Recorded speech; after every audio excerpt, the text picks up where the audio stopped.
जय जोहार, नमस्कार। दैनिक छत्तीसगढ़ चैनल देखना शुरू कर चुके हैं आप और छत्तीसगढ़ की आज की तमाम सभी बड़ी खबरों की शुरुआत इस चैनल को सब्सक्राइब करने के साथ, ताकि बिना किसी रुकावट छत्तीसगढ़ की सारी बड़ी खबरें हम आप तक रोजाना पहुंचा सके। छत्तीसगढ़ के राजधानी में कैनाल रोड बनाने के लिए 1300 घरों को तोड़ने की तैयारी निगम करता नजर आ रहा है, जहां पीड़ित परिवारों ने निगम का घेराव करके कहा कि बगैर नोटिस ये सर्वे किया जा रहा है। छत्तीसगढ़ की राजधानी रायपुर में गुरुमुख नगर पचपेड़ी नाका से भाटा गांव तक एक कैनाल रोड 2.0 बनाने का प्लान सरकार ने किया है, जिसके लिए तमाम कई घरों को तोड़ने की तैयारी है। बेघर होने से बचने के लिए पीड़ित परिवारों ने रायपुर निगम का बीते दिन घेराव कर दिया। इस दरमियान उन्होंने कहा कि हमें 80 फीट रोड नहीं चाहिए और न ही हम अपना घर छोड़ेंगे। अब आरोप है कि 40 साल से ज्यादा समय बीत चुका है, परिवारों को बिना किसी सूचना, सर्वे या फिर पुनर्वास नीति का पालन किए बेघर कराने की तैयारी सरकार कर रही है। पीड़ितों का कहना है कि सड़क को 80 फीट चौड़ा बनाने का प्रावधान रखा गया है, जबकि 30 फीट में भी पर्याप्त जगह उपलब्ध है। उन्होंने दावा किया कि नहर के बीच के खंभों को हटा देने से ही सड़क काफी चौड़ी हो सकती है। परिवारों ने स्पष्ट किया कि हमें 80 फीट का रोड नहीं चाहिए, हमें अपना घर चाहिए। छत्तीसगढ़ में आगामी 2 दिनों तक आंधी और बारिश को लेकर अलर्ट जारी है। 50 किलोमीटर की रफ्तार से हवा चल सकती है। जीपीएम और बीजापुर में बिजली गिरने की वजह से 20 मवेशियों की मौत हो गई। मौसम विभाग ने आने वाले 2 दिनों तक प्रदेश में आंधी, बारिश और बिजली गिरने की संभावना जताई है। इस दरमियान तकरीबन 40 से 50 किलोमीटर प्रति घंटे की रफ्तार से हवा चल सकती है।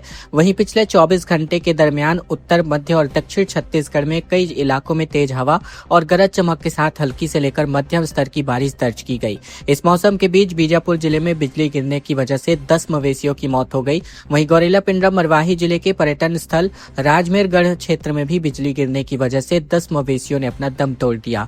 मौसम विभाग के मुताबिक आने वाले 4 दिनों तक प्रदेश के अधिकतम तापमान में 3 से 4 डिग्री सेल्सियस तक की बढ़ोतरी हो सकती है, जिसके बाद तापमान में ज्यादा बदलाव नहीं होगा। फिलहाल प्रदेश में सबसे अधिकतम तापमान 39.5 डिग्री सेल्सियस बिलासपुर में दर्ज किया गया और सबसे कम न्यूनतम तापमान रायपुर में रिकॉर्ड हुआ है। सिंचाई के लिए 56 गांवों का बलिदान प्रस्तावित है, जिसमें 49,000 करोड़ का बोधघाट डैम बनाने के लिए 45 साल बाद जाकर अब सर्वे शुरू हो चुका है। बस्तर में एक बार फिर से संघर्ष की सुगबुगाहट तेज हो गई है। दशकों से ठंडे बस्ते में पड़ी हुई बोधघाट बहुउद्देशीय परियोजना को लेकर हलचलें अब तेज होती नजर आ रही हैं। स्थानीय आदिवासियों ने अपना रुख साफ कर दिया है, जान दे देंगे लेकिन जमीन नहीं। इसी के साथ नारों के साथ इंद्रावती नदी के किनारे बसे गांवों में इसका विरोध का स्वर गूंजने लगा है। छत्तीसगढ़ की मौजूदा सरकार के इस प्रोजेक्ट को पुनर्जीवित करने के फैसले के बाद दिल्ली की वेबकोस्ट लिमिटेड ने एक बार फिर से सर्वे का काम शुरू कर दिया है। यह परियोजना 45 साल से विकास की फाइलों और विस्थापन के डर के बीच अटकी पड़ी थी, लेकिन अब एक बार फिर से इसको बस्तर की एक नई लाइफलाइन बनाने की तैयारी में सरकार जुट गई है।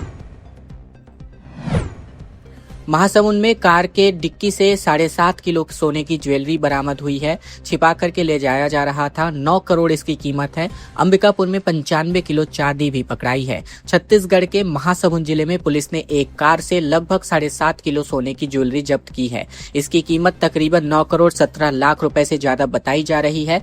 बता दें कि परिवार जो है पूरी रविवार रात पेट्रोलिंग के दरमियान पुलिस ने कार को रोक करके जांच की, तो उसमें 3 लोग सवार थे। तलाशी के दरमियान पिछली सीट के बने एक चैम्बर में से 2 पीठू बैग मिले। इन बैगों के भीतर 6 प्लास्टिक बॉक्स में सोने की ज्वेलरी छिपा रखी गई थी। कार में मौजूद तीनों लोगों ने जरूरी दस्तावेज नहीं दिखा पाए। संदिग्धों को हिरासत में लेकर के पूछताछ की जा रही है। तीनों गुजरात के रहने वाले हैं और ये पूरा मामला सिंघोड़ा थाना क्षेत्र का बताया जा रहा है। अंबिकापुर में भी पुलिस ने एक कार के अंतर्गत 95 किलो से ज्यादा पुरानी चांदी की पायल और 760 पुराने मोबाइल फोन्स जब्त किए हैं। कार में सवार पश्चिम बंगाल के 5 युवकों को पुलिस ने गिरफ्तार किया है। पुलिस को शक है कि यह सामान चोरी का भी हो सकता है, इसीलिए मामले की जांच की जा रही है। 20 मई को बंद रहने वाली है छत्तीसगढ़ समेत पूरे प्रदेश और पूरे देश भर की मेडिकल दुकानें। सरकार ने स्पष्ट निर्देश जारी कर दिए हैं। बता दें, छत्तीसगढ़ समेत पूरे देश भर के विभिन्न केमिस्ट और दवा विक्रेता संगठनों द्वारा 20 मई 2026 को राष्ट्रव्यापी हड़ताल का आह्वान किया गया है। इस हड़ताल का मुख्य कारण ऑनलाइन दवाइयों की बिक्री का विरोध बताया जा रहा है। दवा व्यापारियों का कहना है कि ऑनलाइन प्लेटफॉर्म्स के बढ़ते प्रभाव से पारंपरिक मेडिकल स्टोर्स के कारोबार पर इसका गंभीर असर पड़ा है। साथ ही बिना उचित निगरानी के दवाइयों की बिक्री से मरीजों की सुरक्षा भी प्रभावित हो सकती है। छत्तीसगढ़ समेत देश के कई राज्यों में इस हड़ताल का व्यापक असर देखने को मिल सकता है। मेडिकल स्टोर्स के बंद रहने की संभावनाओं को देखते हुए राज्य सरकार और खाद्य औषधि प्रशासन ने आम जनता को राहत देने के लिए विशेष व्यवस्थाएं शुरू कर दी हैं। आगामी 3 जून से शुरू होने जा रहा है सीसीपीएल का तीसरा सीजन। 19 मई को नवा रायपुर और रायपुर में टीम और जर्सी लॉन्च कार्यक्रम प्रस्तावित है। बता दें कि 14 जून तक इसके मुकाबले संपन्न होंगे। छत्तीसगढ़ स्टेट क्रिकेट संघ की तरफ से आयोजित छत्तीसगढ़ क्रिकेट प्रीमियर लीग के तीसरे सीजन की तैयारियां अब तेज हो गई हैं। टूर्नामेंट का आयोजन 3 जून से लेकर 14 जून 2026 तक शहीद वीर नारायण सिंह अंतर्राष्ट्रीय क्रिकेट स्टेडियम नवा रायपुर में किया जाएगा। टूर्नामेंट से पहले मंगलवार 19 मई को टीम और जर्सी लॉन्च कार्यक्रम आयोजित किया जाएगा। ये कार्यक्रम 5:30 बजे मैरा resort and convention centre Umariya Nava Raipur में कार्यक्रम आयोजित होगा। रात्रि भोज का भी आयोजन इसमें रखा गया है। सीसीपीएल प्रदेश का चर्चित T20 क्रिकेट टूर्नामेंट माना जाता है, जिसमें प्रदेश के कई प्रतिभाशाली खिलाड़ी हिस्सा लेते हैं। आयोजकों के मुताबिक इस बार भी प्रतियोगिता को लेकर खिलाड़ियों और क्रिकेट प्रेमियों में खासा उत्साह देखने को मिल रहा है। रायगढ़ में कांग्रेसियों का महंगाई को लेकर प्रदर्शन देखने को मिला। खाद्य तेल और किराना सामानों की बढ़ती कीमतों को लेकर नारे लगाए। ग्राहकों और व्यापारियों से भी इसकी चर्चा की गई। छत्तीसगढ़ के रायगढ़ में कांग्रेस की ओर से 3 दिन का विरोध प्रदर्शन आयोजित हो रहा है। इसी कड़ी में कांग्रेस कार्यकर्ताओं ने दूसरे दिन खाद्य तेल और किराना सामान के लगातार बढ़ते दामों के खिलाफ प्रदर्शन आयोजित किया। कार्यकर्ताओं ने स्टेडियम रोड पर हाट बाजार के सामने इकट्ठा होकर महंगाई के खिलाफ नारेबाजी की और अपना विरोध जताया। बता दें, सोमवार शाम को जिला कांग्रेस कमेटी के कई कार्यकर्ता स्टेडियम रोड पर पहुंचे, जहां उन्होंने सड़क पर खड़े होकर के महंगाई के खिलाफ जमकर नारे लगाए। इनके हाथों में तख्तियां थी, जिन पर महंगाइयों से जुड़े हुए कई स्लोगन लिखे हुए थे। इस दौरान कांग्रेस कार्यकर्ताओं ने कहा कि सब्जी और राशन के दाम लगातार बढ़ रहे हैं, जिससे आम लोगों को काफी दिक्कतों का सामना करना पड़ रहा है। खबरों में आगे बढ़े इसके पहले अगर आपने चैनल अभी तक सब्सक्राइब नहीं किया है, सब्सक्राइब जरूर कर लीजिए छत्तीसगढ़ की रोजाना बड़ी खबरों को जानने के लिए। इसके साथ ही इस वीडियो को लाइक और इस चैनल को सब्सक्राइब करने के साथ इस वीडियो को शेयर करना बिल्कुल मत भूलेगा अपने तमाम दोस्तों और रिश्तेदारों तक, ताकि उन तक भी यह महत्वपूर्ण खबरें बिना किसी रुकावट के पहुंचाई जा सके। बस्तर में आज 26वीं मध्य क्षेत्रीय परिषद की बैठक संपन्न होगी, जिसमें गृह मंत्री अमित शाह अध्यक्षता करेंगे। 4 राज्यों के मुख्यमंत्री इसमें शामिल हो सकते हैं। बता दें, छत्तीसगढ़ में मुख्यमंत्री विष्णुदेव साय ने कहा कि आज का दिन बस्तर के इतिहास में एक महत्वपूर्ण और ऐतिहासिक दिन के रूप में दर्ज किया जा रहा है। जगदलपुर में पहली बार केंद्रीय एवं सहकारिता मंत्री अमित शाह की अध्यक्षता में मध्य क्षेत्रीय परिषद की 26वीं बैठक आयोजित की जा रही है, जिसमें विभिन्न राज्यों के मुख्यमंत्री शामिल होंगे। बता दें कि इस महत्वपूर्ण बैठक में शामिल होने के लिए छत्तीसगढ़ पहुंचे मध्य प्रदेश के मुख्यमंत्री मोहन यादव और उत्तराखंड के मुख्यमंत्री पुष्कर सिंह धामी का मुख्यमंत्री श्री विष्णुदेव साय ने आत्मीय स्वागत किया। इस दौरान मुख्यमंत्री साय ने दोनों मुख्यमंत्रियों से विभिन्न समसामयिक विषयों पर सार्थक चर्चा भी आयोजित करा। दुर्ग में कांग्रेस का विरोध प्रदर्शन लगातार जारी है। निगम कार्यालय पर बैरिकेडिंग लगाकर 60 वार्डों में पानी और सफाई की समस्याओं के साथ भ्रष्टाचार पर निगम को घेरा गया। दुर्ग शहर में सोमवार को निगम कार्यालय के बाहर राजनीतिक माहौल गर्मा गया। शहर जिला कांग्रेस कमेटी के अध्यक्ष धीरज बाकलीवाल के नेतृत्व में कांग्रेस कार्यकर्ताओं और आम नागरिकों ने नगर निगम का घेराव किया। इस प्रदर्शन को लेकर पुलिस प्रशासन पर पूरी तरह अलर्ट मोड पर था। निगम कार्यालय के आसपास भारी पुलिस बल, अधिकारी और बैरिकेडिंग की व्यवस्था करी गई थी, ताकि कानून व्यवस्था बनी रहे। प्रदर्शन में पूर्व गृह मंत्री ताम्रध्वज साहू, जिला कांग्रेस कमेटी अध्यक्ष राकेश ठाकुर, पूर्व विधायक अरुण वोरा समेत तमाम कांग्रेस के वरिष्ठ नेता, पार्षद और कार्यकर्ता मौजूद रहे। पुलिस प्रशासन ने प्रदर्शनकारियों को निगम के गेट पर ही रोक दिया। रायगढ़ के जंगलों में 140 हाथियों की मौजूदगी है। तेंदुपत्ता सीजन में दहशत का माहौल, सुबह जंगल जाने के समय में बदलाव की सलाह दी गई है। बता दें, रायगढ़ जिले में एक बार फिर से हाथियों की संख्या में काफी इजाफा देखने को मिल रहा है। जिले के अलग अलग जंगलों में 140 हाथी विचरण कर रहे हैं। रात होते ही हाथियों का दल गांवों के करीब पहुंच जाता है और फसलों को नुकसान भी पहुंचा रहा है।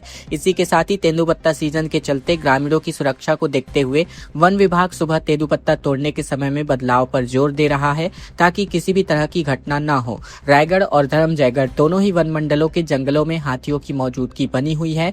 धर्मजयगढ़ वन मंडल में हाथियों की संख्या 122 है, जिनमें से 41 नर, 60 मादा और 21 शावक शामिल है। यहाँ सबसे ज्यादा 52 हाथी छाल रेंज में विचरण कर रहे हैं। कांग्रेस विधायकों ने अमित शाह से मिलने का समय मांगा है। प्रदेश अध्यक्ष बैज और जिलाध्यक्ष भी करना चाहते हैं मुलाकात। बता दें, तमाम मुद्दों पर हो सकती है चर्चा। केंद्रीय गृह मंत्री अमित शाह के छत्तीसगढ़ दौरे के बीच कांग्रेस ने उनसे मिलने का समय मांगा है। कांग्रेस विधायकों के साथ ही प्रदेश कांग्रेस अध्यक्ष और जिलाध्यक्ष भी गृह मंत्री से मुलाकात करना चाहते हैं। प्रदेश कांग्रेस महामंत्री मलकीत सिंह गेदू ने कहा कि कांग्रेस प्रतिनिधिमंडल अमित शाह से मिलकर छत्तीसगढ़ और खास तौर पर बस्तर के विकास को लेकर चर्चा करना चाहता है। पार्टी बस्तर के जंगल, आदिवासियों के अधिकार और विकास से जुड़े मुद्दों पर अपनी बात गृह मंत्री के सामने रखेगी। केंद्रीय गृह मंत्री अमित शाह 17, 18 और 19 मई तक छत्तीसगढ़ के दौरे पर है। रविवार रात रायपुर पहुंचे, जहां वे एयरपोर्ट से सीधे मेफेयर रिसोर्ट रवाना हुए। इस दौरे के दरमियान वे रायपुर और बस्तर के कई कार्यक्रमों में शामिल होंगे। रायपुर में पूर्व विधानसभा अध्यक्ष कौशिक से लूटपाट को अंजाम दिया गया, आरोपी अरेस्ट हुआ है। छत्तीसगढ़ के रायपुर में बीजेपी के विधायक और पूर्व विधानसभा अध्यक्ष धर्मलाल कौशिक मॉर्निंग वॉक के दरमियान मोबाइल लूट का शिकार हो गए। सिविल लाइन थाना क्षेत्र के पीडब्ल्यूडी ब्रिज के पास बाइक सवार बदमाशों ने इस वारदात को अंजाम दिया है। सोमवार सुबह कौशिक जब पैदल चल रहे थे, तभी झपट मार उनके हाथ से मोबाइल छीनकर फरार हो गए। पूरी घटना इतनी तेजी से हुई कि वे संभल भी नहीं पाए। हालांकि पुलिस ने आरोपी मणिकांत ध्रुव को अरेस्ट कर लिया है। वहीं आरोपी पेशे से रैपिडो ड्राइवर है, मूल रूप से बलौदाबाजार जिले का रहने वाला है और वर्तमान में रायपुर के खमारडी थाना क्षेत्र स्थित राजीव नगर में रह रहा था। इस मामले पर पूर्व मुख्यमंत्री भूपेश बघेल ने ट्विटर पर लिखा कि आप डायल 112 को झंडी दिखाते रहिए। उधर धर्मलाल कौशिक जी का मोबाइल छीनकर चोर 9-2-11 हो गए। उन्होंने आगे लिखा कि सोचिए जरा, जब देश के गृह मंत्री अमित शाह जी छत्तीसगढ़ में है, उस समय मॉर्निंग वॉक के दौरान ऐसी घटना कथित सुशासन पर एक जोरदार तमाचा है।